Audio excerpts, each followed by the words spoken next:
So we have a room full of thinkers here. We have a room full of change leaders. I'd like to ask you, what technology excites you for the future and why? What technology excitement? So this morning I was watching at about 6 a.m. The release of the dev days for ChatGPT 4. And that got me really excited as I was watching it.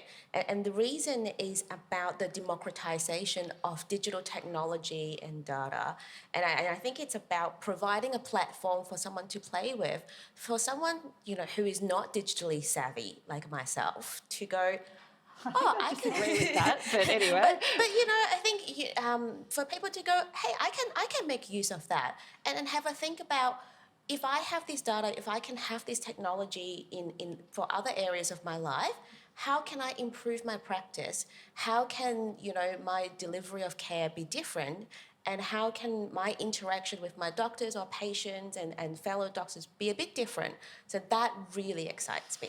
I think the visualisation software, there's a lot we're working on with our surgeons at the moment. So for those who don't know, Stryker we're mainly an orthopaedics company. We have surgical robots that are performing things like knee replacements. So the visualisation, making it easier for surgeons to actually carry out the surgery, which might lead to a more efficient use of their time as well.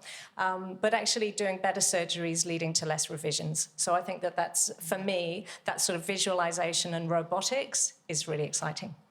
First of all, I think that, I guess as a clinician and an informatician, I think it's very clear that digital transformation is hard.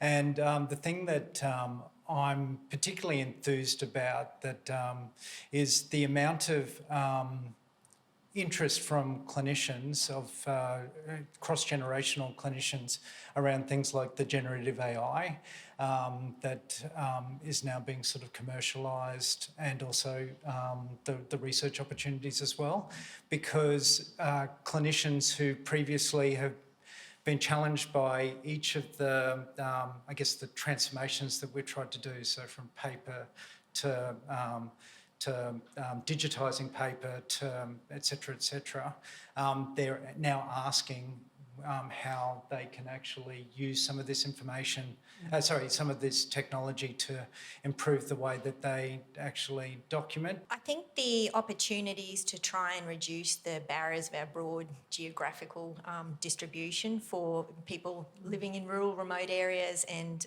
with access, to try and improve their access to healthcare, improve their access to information. And I think, the opportunities are limitless. And also, to give people access to help them make choice and empower them about their healthcare journey. For me, it's actually a shift in power to the patient, so I'm putting my clinician hat on. And the days of the clinician being the decision maker as to about what information would be shared with the patient or not shared with the patient are gone, quite correctly.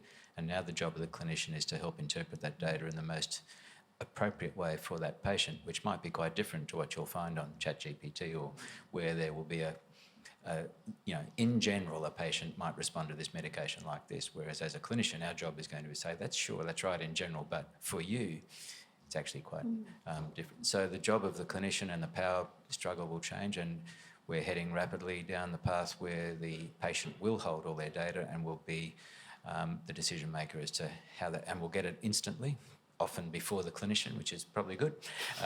And to me, that's the exciting bit, because then, as you say, Sandra said, geographical barriers disappear, power struggles disappear, patients become intimately, if they want to, involved in how their own care is provided or managed. And I think that'll make a big difference in some of the big struggles we've got.